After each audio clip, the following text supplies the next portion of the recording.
នៅក្នុងគណៈពេលនេះអាត្មាភាពចង់បញ្ជាក់អំពីព្រះអង្គទ្រង់បានត្រាស់ដឹង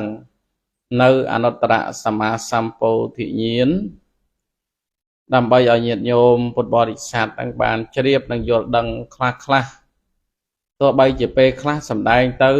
ញាតិញោមក៏មិនទាន់បានយល់ច្បាស់អំពីដំណើរដើមទងរបស់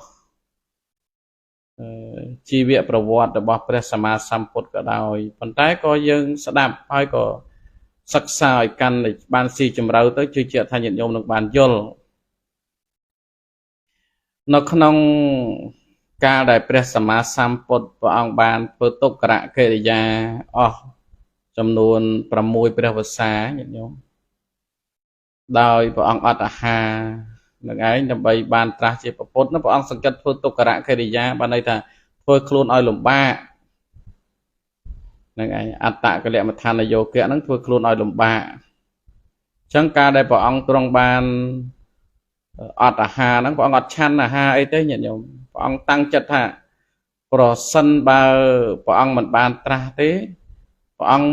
មិនឆាន់នៅអាហារហ្នឹងទេព្រះអង្គទ្រង់សមាធិហ្នឹងពេលនឹងឯង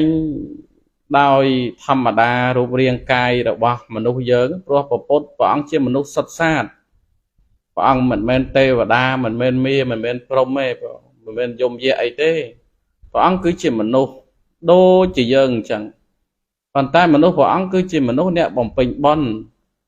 មនុស្សដ៏កំពូលណាញាតិញោមណាហៅថាអគ្គបុគ្គលក្នុងโลกរកណាស្មើគ្មានពេលហ្នឹងព្រះអង្គទ្រង់អត់ឆាន់អាហារហ្នឹងក៏កាយរបស់ព្រះអង្គស្គមស្គមធម្មតាអត់មានអាហារចូលហ្នឹងគឺរូបរាងកាយមិនអាចទ្រាំទ្រទៅបានក៏លោកសំដែងថាប្រកាយព្រះអង្គធ្លាប់តែស្រស់ស្អាតទៅជាជ្រាវជ្រួញទាំងអស់ហើយអត់មានឈាមទេញាតិញោមមានតែស្បែកហើយនឹងឆ្អឹងណាមានឆ្អឹងដណ្ដប់ដោយស្បែកតែប៉ុណ្ណោះតែមកពីអីទៅអត់អាហារហើយព្រះអង្គតាំងចិត្តថាមិនឆាន់អាហារហ្នឹងហ្នឹងឯងពេលហ្នឹងចំណែកទេវតាញាតិញោមទេវតាហ្នឹងធ្លាប់ជាមេដារបស់ព្រះអង្គកាលវិជាតិមុនយូររាប់រយឆ្នាំហើយទេវតាហ្នឹងក៏ចុះមកយំរៀបរាប់ថាកូនមិនគួរណាធ្វើទុក្ករកិរិយាអត់អាហារស្គមស្គួមដល់ម្លឹងសោះនឹងឯងពេលហ្នឹងទេវតាហ្នឹងធ្លាប់កើតជាម្ដាយរបស់ព្រះអង្គដែរញាតិញោមអញ្ចឹងបាននិយាយទៅនឹងតិចថាអ្នកខ្លះជាឪពុកម្ដាយហ្នឹងធ្លាប់ជាឪពុកម្ដាយរបស់យើងធ្លាប់ជាកូនយើងគាត់តែឃើញស្រឡាញ់គាត់តែឃើញរាប់អានតែបងប្អូនមាននិស័យមានឧបនិស្ស័យហ្នឹងអញ្ចឹងទេវតាហ្នឹងគាត់ចាំជាតិនឹងទេពធីតាហ្នឹងពេលហ្នឹងឯងគឺมันអាចធ្វើឲ្យព្រះអង្គឆាន់អាហារបានទេព្រះអង្គនៅតែអត់អាហារអញ្ចឹងពេលហ្នឹងក៏ដោយអំណាចបុណ្យហ្នឹងទេវតាហ្នឹងដែលគាត់នៅថែរក្សាទីហ្នឹងបានយកនៅអាហារជាទឹកហ្នឹងគឺថា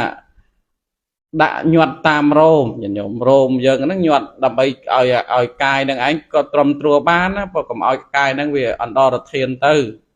ហ្នឹងឯងអញ្ចឹងបានអាហាររបស់ទេវតាហ្នឹងធ្វើឲ្យព្រះអង្គមានជីវិតរស់នៅបានប៉ុន្តែស្គមស្គួមគឺមានតែស្បែកហើយនឹងឆ្អឹងតែប៉ុណ្ណោះញាតិញោមមើលព្រះអង្គធ្វើទុក្ករកិរិយាអស់6ឆ្នាំញោមពេលហ្នឹង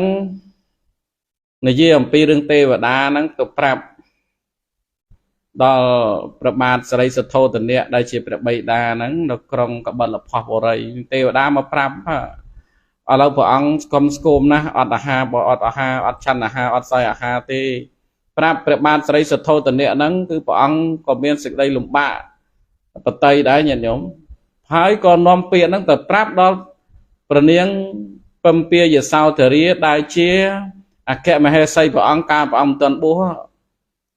នាងពំពាយសោធរាញាតិញោម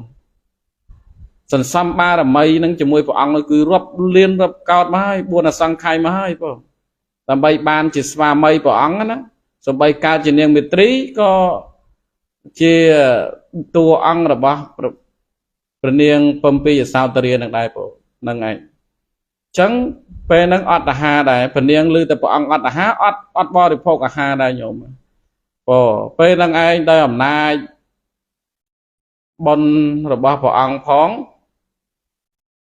hai tê và đa năng ban vô cả hà năng nhọt tam rôm tam ấy cầm ao bọn sụt phóng về năng có tê và đa cả tê và riêng năng ban cho màu chẳng có đánh pin vài pin play nhá đó sạp ở bên đánh tới đã pin tìm môi nắng riêng pro là ai riêng pro đọc bên đã đánh ở pin tìm sai tìm pi nó cứ đã tới đến thu mình sơ pro tê và đá nó đã sai pin tìm bay nó sai cả đá nó có pro tới pro lên nhưng là o sẽ đạp bán vào ông trong picha na bên nắng bây giờ vào poli sát picha na thà ao bỏ sân là dân thôi khôn oi làm bạn nắng cứ mình ai ra chia vào bột bán đấy vào ông còn lia tranh bị chơi bị smart thấy má vào ông có chăn nơi à hà bình chăn là hà thầm mà đá đang có ông miền bậc cai ấy xăm rôm vĩnh bên nắng à chấm nay nè đâu bầm ra vào ông nó miền bị khô ca nó mình toàn bàn bố thế miền priêm mà dân gì là priêm miền pram nhé miền anh nhé cao đại nhé miền về xã miền vừa bạ sạc chẹ mà hà niệm tiếng pram năng priêm tiếng pram năng nơi bầm ra bố chỉ môi năng bỏ ăn năng đây chẳng bầm ra bỏ ăn năng kết tha tiếng pram năng kết tha bỏ ăn năng tra chia bỏ bột đó chẳng không bầm ra bỏ ăn sau đó bỏ ăn bỏ bột ở đây bỏ rong bồi san bỏ ăn sao ya hà vĩnh priêm tiếng pram năng kết tha bỏ ăn phải chỉ mình ban tra năng chia bỏ bột đấy chẳng có nó khơi là chẳng mình tranh bị bỏ ăn rót tranh bị bỏ ăn tới nhận nhôm tốt ai bỏ ăn nào mùi bỏ ăn ai được không tin nắng hai ban nom nơi từ can pray e se patana me cái tê vốn trong đi chữ cư những ai từng pram priêm từng pram năng từ về năng phải bỏ rong po đi sẵn bỏ ăn chăn ha thom mà đa chẳng ăn ban này muôn chơi nhập pi bỏ ăn phơi tô cà cái giá nó xây xạ cái nơi cái giờ xây xạ nắngហើយពេលនឹងឯងព្រះអង្គបានចូលទៅកាន់ដើមរាំងមួយទៀតដើមរាំងហ្នឹងគឺជាទីកន្លែងចិត្តផ្ទះរបស់នាងសុជាតានឹងឯងនាងសុជាតាហ្នឹងហើយអាត្មាភាពហ្នឹងធ្លាប់បាននិមន្តទៅប្រទេសឥណ្ឌាហ្នឹងឃើញហើយដើមរាំងហ្នឹងគេកសាងហើយគេរកគេធ្វើនៅទីកន្លែងគោរពបូជាមួយឲ្យស្អាតនៅទីនោះព្រះពោធិសត្វហ្នឹងទៅក្រោមដើមឈើដើមរាំងហ្នឹងពេលហ្នឹងជាជួនកាលមួយនិយាយអំពីរឿងរបស់នាងសុជាតានាងសុជាតាកាលគាត់នៅមិនទាន់មានស្វាមីគាត់បានសច្ចាថាប្រសិនបើខ្ញុំមានស្វាមីគាត់បួងសួងគាត់សុំបួងសួងនៅនឹងដើមជ្រៃហ្នឹងណាបួងសួងមុខទេវតាហ្នឹងថាទេវតាខ្ញុំសូមបួងសួងថាបើសិនឲ្យខ្ញុំបើសិនតែខ្ញុំមាននៅស្វាមីមាននៅទ្រព្យសម្បត្តិនឹងដូចគ្នាទ្រព្យសម្បត្តិគាត់80កោដអញ្ចឹងត្រូវមានប្តីមានទ្រព្យសម្បត្តិ80កោដដែរហើយគាត់ប្រាថ្នាទៀតថាសូមឲ្យខ្ញុំនឹងបានកូនប្រុសនឹងមុនគេហ្នឹងគាត់ប្រាថ្នាអញ្ចឹងទៅគាត់ក៏បានដូចបំណងយ៉ាងហ្នឹងនាងសុជាតាហ្នឹងក៏បានប្តីនឹងមានទ្រព្យសម្បត្តិច្រើនដូចគ្នាអញ្ចឹងហើយស្រាប់តែបានកូនប្រុសមួយនឹងដែរញាតិញោមបានកូនប្រុសមុនគេឈ្មោះថាយសកលបុត្រហ្នឹងហើយនឹងឯងពេលហ្នឹងបានដោយបំណងប្រាថ្នានាងសុជាតាហ្នឹងបានគិតថាយើងបានដោយបំណងហើយទៅបួងសួងនៅទេវតាហ្នឹងថ្វាយទាំងវាយដោយញាតិញោមខ្លះគាត់ជឿលើអរិយអ្នកតាអីទៅថ្វាយទាំងវាយអញ្ចឹងណាព្រោះជឿលើព្រះអីហ្នឹងពុទ្ធរូបបួងសួងព្រះអង្គទៅព្រះអង្គស្រាប់តែញាតិញោមបានដោយប្រាថ្នាអញ្ចឹងគឺលៀងមាត់លៀងកញាតិញោមថាអញ្ចឹងកុំឲ្យកុហកព្រះហ្នឹងហើយដល់ពេលអញ្ចឹងទៅនាងសុជាតាហ្នឹងបានឲ្យគេនឹងចាត់ចែងធ្វើជាមធុបាយៈញាតិញោមអាហារល្អណាអាហារដែលឆ្ងាញ់បំផុតរបស់មនុស្សនៅក្នុងមនុស្សលោកហ្នឹងមធុបាយៈហ្នឹង ពេលហ្នឹងឲ្យគេនឹងឯងយកនៅទឹកដោះគោចំនួន 1000 ហើយប្រឡែងគោហ្នឹងឲ្យទៅស៊ីក្នុងព្រៃអែមព្រៃឈើដែលផ្អែមហ្នឹងហើយយកគោ 1000 ហ្នឹងរឹតមកទៅជាមកគោ250 គោអញ្ចឹងទៅហើយបន្តមកហ្នឹងឲ្យគោហ្នឹងបរិភោគទឹកដោះគោហ្នឹងរឹតបន្តទៀតរហូតដល់គោហ្នឹងទៅមួយបងសល់គោមួយយកទឹកដោះហ្នឹងឯងមកឲ្យមកធ្វើវត្ថុបាយ័នក្នុងវេលាហ្នឹងនាងសុចិតាហ្នឹងក៏គាត់ធ្វើដោយដៃខ្លួនឯងផ្ទាល់ញាតិញោមអត់ប្រើតែខ្ញុំបំរើអីទេគាត់ជាអ្នកមានទ្រព្យសម្បត្តិស្ដុកស្ដំណាស់ហើយមានខ្ញុំស្រីខ្ញុំប្រុសនឹងច្រើនតែគាត់អត់ប្រើអ្នកបំរើទេនាងសុចិតាហ្នឹងគាត់បានដាំបាយខ្លួនឯងញាតិញោមដាំបាយខ្លួនឯងហើយបាយហ្នឹងគឺគាត់បានប្រកាត់ភ្លើងឲ្យខ្លួនឯងទៅហើយដាក់បាយបើយើងថាវត្ថុបាយយ៉ាគេធ្វើបាយតំណើបណាលាយជាមួយសង្ខ្យាអីហ្នឹងនាងសុចិតាហ្នឹងដាំបាយទៅញាតិញោមដាំបាយហ្នឹងលោកសំដែងថាពេលតែដាំហ្នឹងបាយហ្នឹងដែលជាបាយដែលព្រះអង្គទ្រង់បានសោយហើយនឹងត្រាស់ដឹងជាពុទ្ធអញ្ចឹងក្នុងពេលហ្នឹងឯងស្ដេចចតុឡោកបាលទាំង4ញាតិ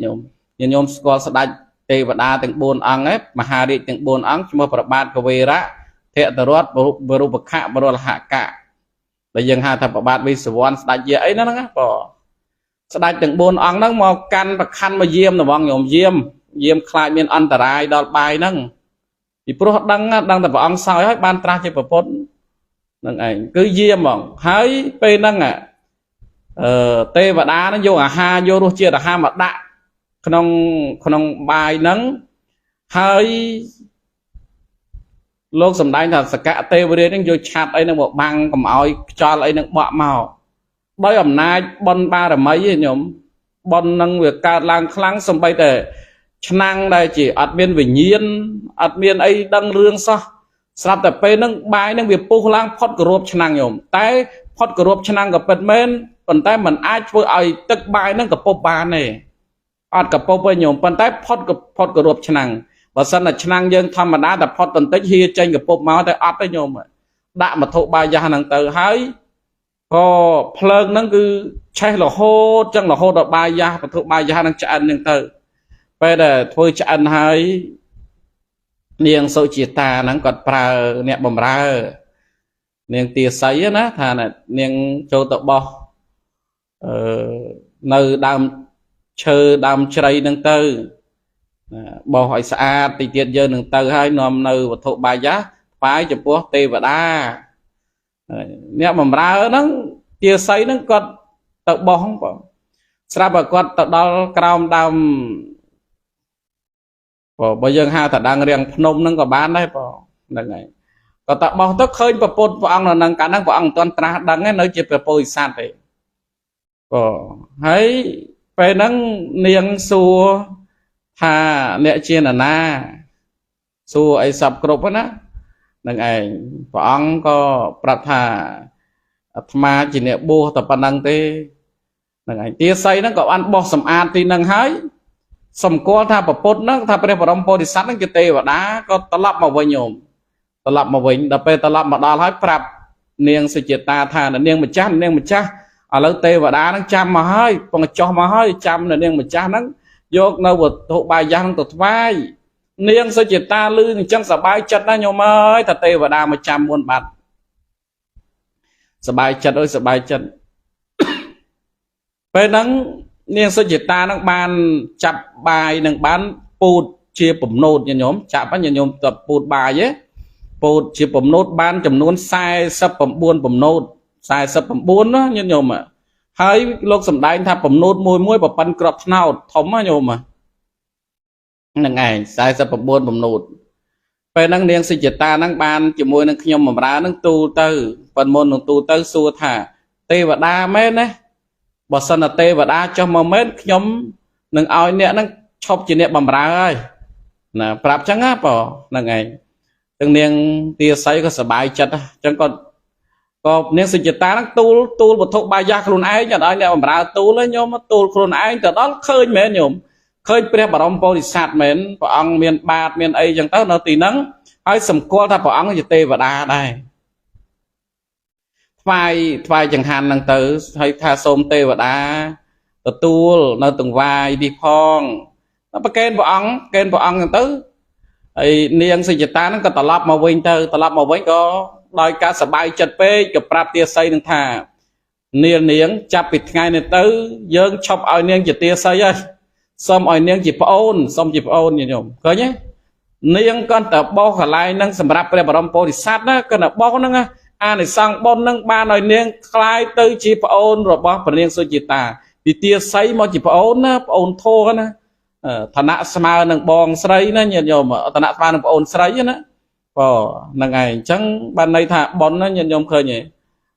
phải năng pra brom po đi sạt ông ban từ tua và thuộc bài giá hái ông có sao nó còng đam năng tới dân thả ông chắn đó năng bị sa sẽ cái thả sao dân từ ông chắn tăng sai sập bầm buôn bầm nút nó tầm ông nhom tiếng sai sập bầm buôn bầm nút ông chắn bên năng ông chắn hái ông can phi chuyển địa ngồi phi chân địa để đặt một thụ bài nha nắng bọn căn phi chân địa nắng từ căn stăng nê ranh gì stăng nắng nơi chật đàm bầu thì bật đáy rồi dân chlong nắng bên nơi cái này xây xạ tê cái dưa xây xạ cái dưa xây xạ nắng hay chia cái này của ông catra đăng ông pro nơi cái dưa cá sapa ấy nắng nè ti cá sapa ấy nơi ti nước tầng rồi bây là cá sapa ấy nâng chẳng bọn ông ban căn phê chân địa nâng tới từ tầm rong nó không stâng này ra nhà riêng nâng bọn ông tỏ đó cả nâng miền tầng trào ná bọn tầng đường hồ chẳng tới bọn nạch mà mòn tới nâng tầng cái đầy xa chứ là lớn cao bọn ông miền tầng trào bọn chẳng tầng đường hồ là hồ tầng này ra nhà riêng nâng bên nâng nhận nhóm bọn ông có ban dọc nợ kia chân nè nắng từ phần đại tật của ông ban sạch cha từ than không chật thả pro sân bà chỉ ở mà anh ban tra chia bột bật men xôm ai kia chân nè ní anh đại bật trả tức bà tham mình ban tra chia bột tế xôm ai kia chân nè ní mình bắt anh đại trả tức tê bà này tại bà đói tam tức tham mà đá cả na kia chân nè ấy nắng cứ tha trâu tại phần đại tứ và đôi tam tức với tới hay bộ tức với ô tới hay bên tay đôi ẩm nai bон và ống nhìn nhổm phê năng ai và ăn tật than hay phi chân nè năng cứ anh đại bật trác tức là mong nhìn nhổm đại bật trác tức anh đại tư ban hai chiều 10 mai pi mai đó anh đại tư còn lích cho từ từ còng này mà đồng còn lích cho từ còng năng từ chọp năng phi chân nè là bao bột xem xe nhá hai nó không tăng năng miền nè môi một cái là nè năngอายุรวบเรียนชนะนะไปนั่งกวาดลือสำเร็จก็ไทยสำเร็จไอ้ก็สนับโอ้ประปดตราดังมาปองเตียอะไรตายังได้ตอนบ้านมานพ้องประปดตราดังมวยปองเตียไหนกวาดอายุเว้ยโยมเดียนั่งนะนั่งไงบ้านพระสัมมาสัมพุทธพระโพธิสัตว์นั่งปองสมควรท่าเพียรเนี่ยนั่งเป็นชนะตึกเมนโหนได้เป็นชนะตึกเมนจังปองเกิดปองหนึ่งบ้านตราเชื่อประปดไปนั่งไงจังบ้านปองบ้านตัดทานให้ปองphơi đầm na từ nắng ban chuột sọt thay dịp priêm ấy sen tiết đại ban và kênh bơi nâng lò hốt của ông từ đó cả lại mình đôi po thì bật nâng dạng na nó mình chán hô hai to từ tiết không pe để của ông tra đằng của chân đôi pe về liệt lấy miềnประมาณ phần nâng cho nhận nhôm nát chăm sải nâng mình to sai riêng của ông nâng tra đằng chia vào postอย่างนะพระองค์จันเมียอย่างนะในไงสายเจ็บบรรทอระเตียประสมอะนะโมตนีกำลังโปรยโยมบริษัทจังอ้อแต่ต้องนังกราบเตะกว่านะนับต้องไงนี่มาเพียบประกรุจัตการวัดโอระขัดไปเล่นสมกำลังโปรยโยมบริษัทจังอ้อโดยมาเพียบนั่งก็มีการเรียบจอมนั่งก็สร้างนั่งปุตตรูปองตรงประเด็นเปลี่ยนก็นักนั่งวัดโอระขัดไปเล่นโดยปุตตรูปองตราดังองปฏิญโปองสมาธิเมียนอาหารยันยมนะในลายแต่ปองตรงการประเด็นเปลี่ยนคืออะไรนี่จะตัดไงพิษากับโบจีหายคือหยิบไงได้พระสมมาสัมพุทธองประเด็นเปลี่ยน នៅក្នុងថ្ងៃ15កើតខែវិសាខក៏អញ្ចឹងហើយដូច្នេះអាត្មាភាពនឹងក៏រៀបចំកសាងពុទ្ធរូបព្រះអង្គបរិនិព្វានមួយព្រះអង្គដែលមានទទឹង3ម៉ែត្រផងហើយញាតិញោមពុទ្ធបរិស័ទទាំងអស់ដែលមានទីចិត្តថ្លាចង់ចូលរួមក៏សូមអញ្ជើញញាតិញោមមើលទីធ្លានេះបាទកសាងនៅកន្លែងនេះប៉ុណ្ណាហើយទីធ្លាកសាងនេះស្អាតណាស់ញាតិញោមមានខាងក្រោយមានភ្នំមើលទៅហើយវត្តនៅលើភ្នំទៀតក៏មានបែកក្រោយនេះស្អាតណាស់ហើយពុទ្ធបរិស័ទមកនោះគឺថាមានសទ្ធាចិត្តថ្លាហើយញាតិញោមដែលមកថ្វាយអង្គមនេះញាតិញោមចាស់កសាងបានផលានិសង្ឃច្រើនណាស់ដូច្នេះសូមចម្រើនពរថាពុទ្ធរូបមួយព្រះអង្គនេះតម្លៃ$5,000ញាតិញោមណាបើសិនញាតិញោមពុទ្ធបរិស័ទមានទីចិត្តថ្លាអញ្ជើញចូលរួមមួយព្រះអង្គក៏បានឬញាតិញោមពុទ្ធបរិស័ទអញ្ជើញចូលរួមតាមសទ្ធា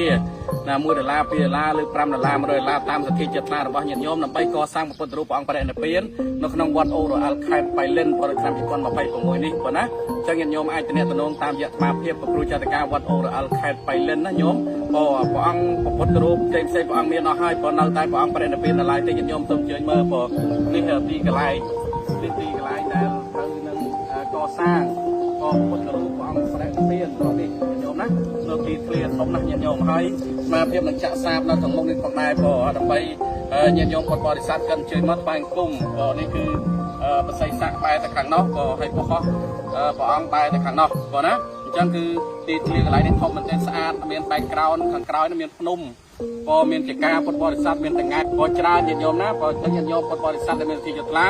ញាតិញោមទាំងក្នុងក្រៅប្រទេសសូមអញ្ជើញចូលរួមព្រោះតាមសទ្ធាព្រោះ$100ក្តី$200ក្តីតាមសទ្ធាចិត្តថ្លាញាតិញោមណាអាចទៅត្រង់ស្មារតីប្រគ្រូចាត់ការវត្តអូរ៉ាល់ខេត្តបៃលិនលេខទូរស័ព្ទ0 9 8 21 821 0 9 8 21 821អញ្ចឹងបុណ្យកុសលទាំងអស់នេះដែលស្មារតីនឹងរៀបនឹងចំកសាងនៅពុទ្ធរូបព្រះអង្គបរិនិព្វានសូមជូនបុណ្យកុសលដល់ញាតិញោមពុទ្ធបរិស័ទទាំងក្នុងនិងក្រៅប្រទេសទាំងអស់សូមឲ្យបានសុខបានចម្រើនឆ្នាំថ្មីនេះទទួលគេមានបានជាជុំសក្តិរមនីអាចចង់ដោះឡើងប្រកបកិច្ចការងារអ្វីធ្វើអ្វីបានសម្រេចដោយក្តីប្រាថ្នាទីបំផុតសូមបានរួចចាក់ទុកដើម្បីគ្រៀងគេឡើយសូមអនុមោទនា